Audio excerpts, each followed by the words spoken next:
western Franklin County, Ripley County, until 8:45 p.m. At 8:06 p.m., a severe thunderstorm was located 8 miles northeast of North Vernon, moving northeast at 55 miles an hour.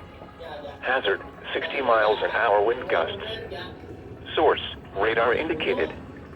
Impact, expects damage to trees and power lines.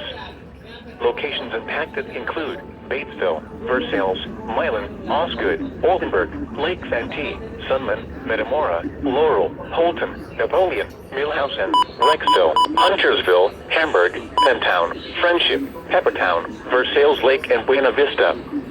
This includes I-74 in Indiana between mile markers 145 and 157.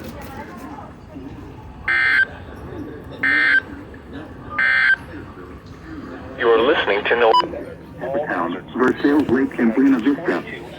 This includes I-74 in Indiana between mile markers 145 and 157. Our regular programming as severe weather is affecting our listening area. Here are the official National Weather Service forecast for Southwest